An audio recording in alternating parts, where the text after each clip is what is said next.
You are not ready for what went down on the set of Love and Hip Hop. Picture this. The cameras are rolling. The mics are hot, and everyone's pretending to sip water like their lives aren't falling apart.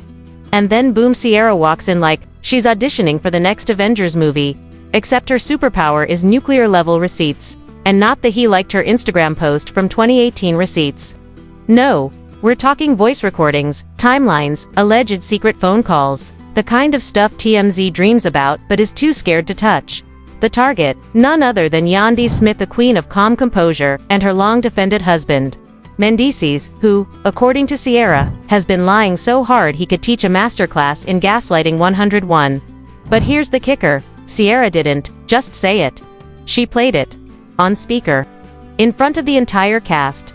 In front of the producers. And yes, in front of the internet. So, was this a brutal act of betrayal, or the reality check Yandy's been avoiding for years? And why are fans already calling this the most savage on-camera takedown in Love and Hip Hop history?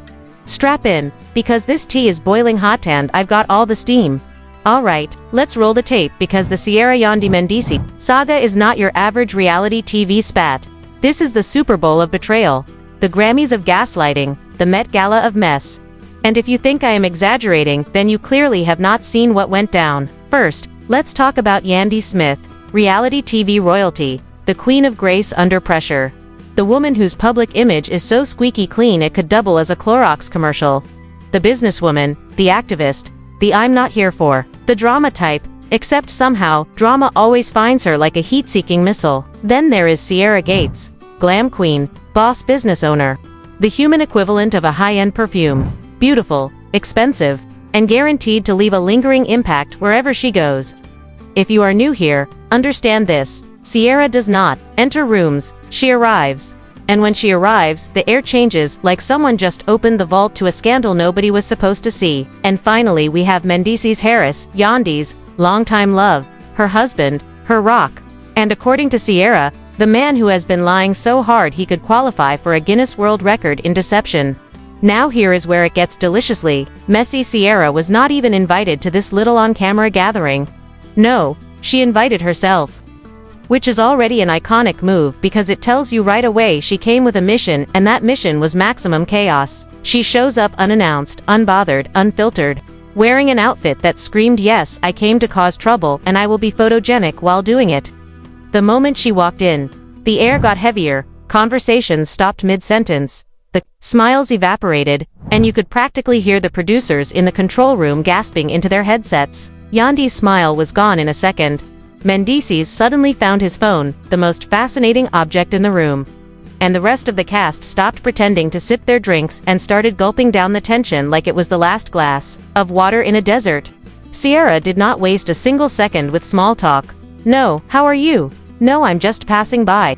She went straight into a verbal body slam, calling out Mendeecees by name, her voice calm but lethal, the kind of calm that makes you realize a storm is about to hit. She said she had receipts, not the soft kind, but receipts that could blow up everything. And before anyone could interrupt, she pulled out her phone, tapped the screen, and suddenly the whole room was hearing a voice note allegedly from Mendeecees himself saying things that would make a marriage counselor quit on the spot. Yandy's face went from confusion to disbelief to that blank stare people get when their brain is buffering. While Mendeecees just sat there, shifting in his seat like the chair had suddenly grown spikes. The cast members' eyes were bouncing back and forth like they were courtside at the most intense tennis match of the decade. Ciara kept talking, layering detail upon detail, building the tension like a conductor guiding an orchestra straight into chaos. And she was not just dropping vague accusations, she was naming dates, places, conversations, even what cologne he was supposedly wearing during one of these alleged secret meets. Every word out of her mouth felt like it was designed to make the room smaller and the temperature hotter. At one point, someone tried to interrupt her, maybe to calm things down, but Ciara just turned, gave a look that could freeze boiling water, and kept going. The energy was wild, part horror movie, part courtroom drama, part stand-up comedy. Because every so often she would throw in a sarcastic jab that had half the room gasping, and the other half trying not to laugh. And here is the thing, even if you do not believe a single word she said, the way she delivered it made you want to grab popcorn and cancel all your plans for the rest of the day. This was not just an argument, this was an event. The kind of thing that gets replayed, dissected, turned into memes and debated in comment sections for months. By the time she paused to take a sip of her drink, you could tell the damage had already been done. The mood had shifted permanently. The kind of shift you do not come back from easily. The room was holding its breath, and you could almost hear the collective heartbeat pounding in unison as Sierra set her drink down like a judge delivering a verdict, and she leaned back in her chair with that smug calmness of someone who knows they just flipped the table and there is no going back. Yandy tried to regain some composure. Her voice carefully measured like she was speaking through a publicist in her own head, asking Sierra where she supposedly got this information and why she thought it was appropriate to blast it out in front of the entire cast instead of pulling her aside like a grown woman. But Sierra was having none of it. She looked at her like that question was the cutest thing she had heard all day and simply replied that secrets lose their power when they are dragged into the light for everyone to see. The rest of the cast shifted in their seats, some trying to look neutral while clearly dying to lean forward and hear every word.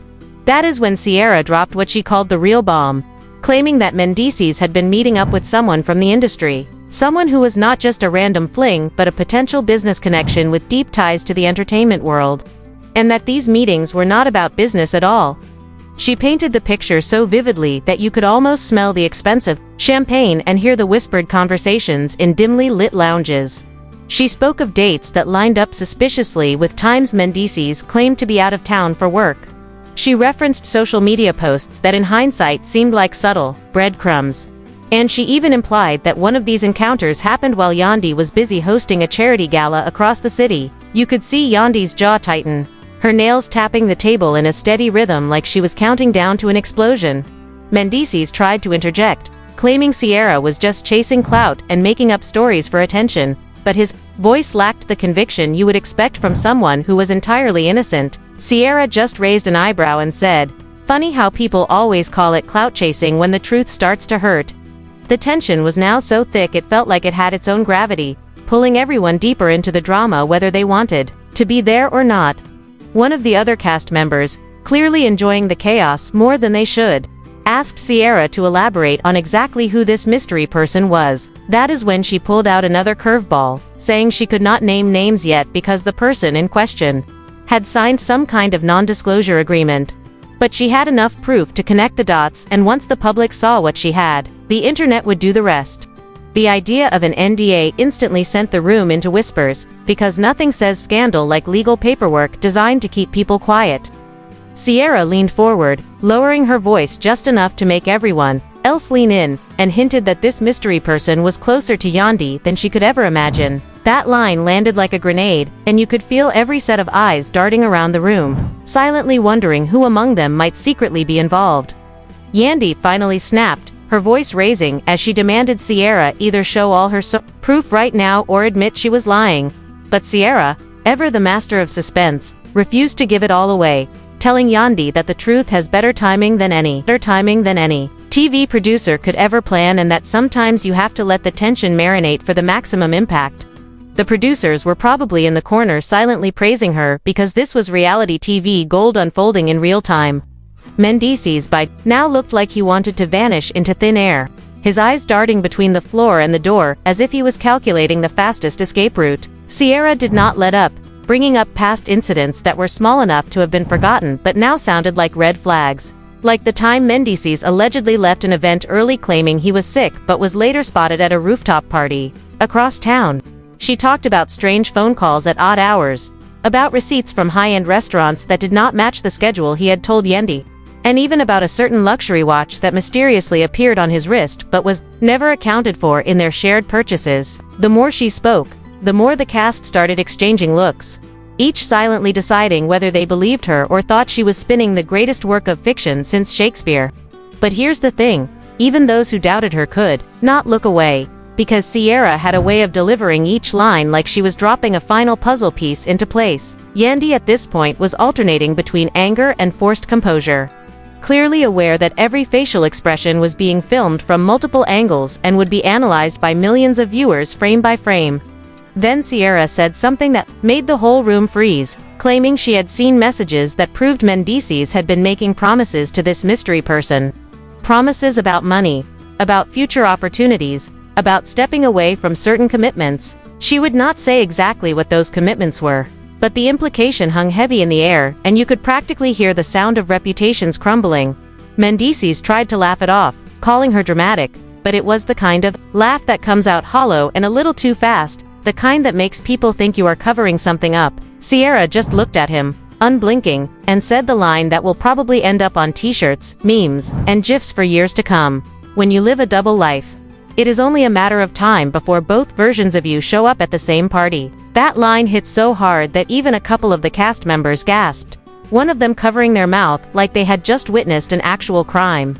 The air was electric in the room after Sierra's final line, and it was as if every molecule of oxygen had been replaced with pure gossip fuel ready to ignite at the slightest spark, and Yandy sat frozen in her chair, her lips pressed tightly together in the kind of silence that screams louder than any shouted argument, while Mendeecees shifted uncomfortably clearly, wishing he could melt into the floor and disappear from the cameras that were capturing every micro-expression. Sierra took a slow sip of her drink, like she had just completed a masterclass in public humiliation, and the rest of the cast leaned in as if expecting her to keep going, but she let the silence do the work for a moment, letting it wrap around the room until it was almost unbearable. Then she started again, her voice calm but laced with that dangerous confidence that only comes from knowing you still have more ammunition. She began to describe scenes in intricate detail, claiming she had been present at certain after-parties where Mendeecees was just a little too comfortable with someone who was definitely not his wife, and she painted the images so vividly that you could almost see the dim lighting, the glittering champagne flutes, and the sly glances being exchanged across the table. The way she told it, it was less of a casual interaction and more of an unspoken agreement that everyone in that room was aware of but no one dared to address. Yandy's eyes narrowed, but she did not interrupt, perhaps realizing that every protest she made would just add more fuel to Sierra's fire. Someone in the back tried to change the subject, muttering something about the next scene they were supposed to film, but Sierra was not finished, and her words snapped the attention right back to her like a magnet pulling metal. She talked about how this so-called business associate had been spotted slipping into the same hotel as Mendeecees on more than one occasion, and how the timing of these visits matched perfectly with his alibis about being stuck in meetings. She described a certain night in Miami where an entire group had gone out together, but somehow Mendeecees and this mystery person vanished for hours only to reappear with matching smirks and stories that did not quite line up.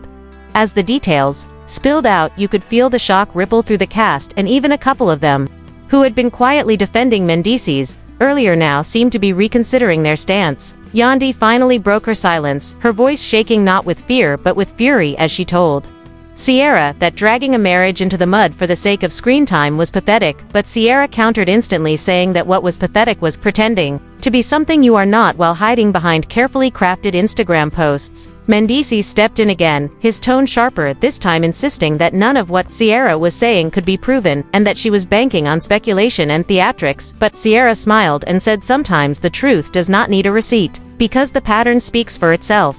The producers' eyes were practically sparkling with the chaos unfolding, because they knew this was the kind of moment that would dominate the season's promos and trend online for days. Sierra then hinted that there was financial drama tied to all of this, implying that certain funds were being redirected to keep this other person happy, and that these were not small amounts. We were talking about lavish gifts, exclusive trips, even a rumored down payment on a property far from prying eyes. The mention of money changed the energy in the room entirely, because while personal scandals could sometimes be brushed off, financial scandals had a way of drawing in a whole different level of scrutiny. She went on to say that if the wrong people started looking into certain bank statements and credit card charges, they might find a trail that leads directly to the heart of this alleged affair. Yandy's hands clenched into fists under the table, her face still trying to hold the mask of composure, but her eyes betraying a storm that was ready to break.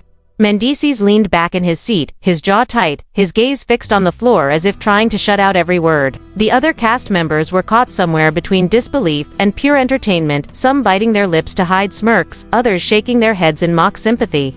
Sierra's voice grew quieter but somehow sharper as she reminded everyone that she had not even shared the most damning piece, yet leaving the room hanging in that unbearable limbo between dread and curiosity. Someone finally asked her outright what it was, and she just looked at Yandy and said, "Let's just say if this goes public, it will not be me you have to worry about, it will be the people who write the checks and control the contracts." That was the kind of statement that hung heavy with implication and the unspoken threat of career damage that no one could easily repair. Yandy's response was to stand up slowly, pushing her chair back in a motion that carried more menace than haste, and she locked eyes with Sierra for a moment so intense it could have cut glass before turning and walking out of the room without another word. The silence that followed was deafening, broken only by the faint hum of the cameras still rolling. Mendeecees sat there for a moment, looking torn between chasing after her and staying to defend himself, but in the end, he remained seated, which only fueled the perception that maybe there was more truth to Sierra's story than he wanted to admit. The rest of the cast exchanged glances, each silently deciding how this would play into their own storylines and reputations, and Sierra simply leaned back satisfied, knowing she had just shifted the entire dynamic of the season. Outside the door, Yandy's heels clicked against the floor in a steady rhythm, growing fainter until they were gone, and inside the tension lingered like the aftertaste of something bitter and unforgettable. So here we are, folks, standing at the edge of a scandal so big it could sink a yacht loaded with designer handbags and champagne bottles, and the only question left is, what happens next? Will Yandy come back swinging with her own receipts? Or will Mendeecees pull the classic reality TV move and suddenly become too busy for filming? Will Sierra drop that mysterious final piece of evidence she's been dangling like a diamond in front of a magpie? Or was this all just the warm-up act for an even bigger explosion? You tell me.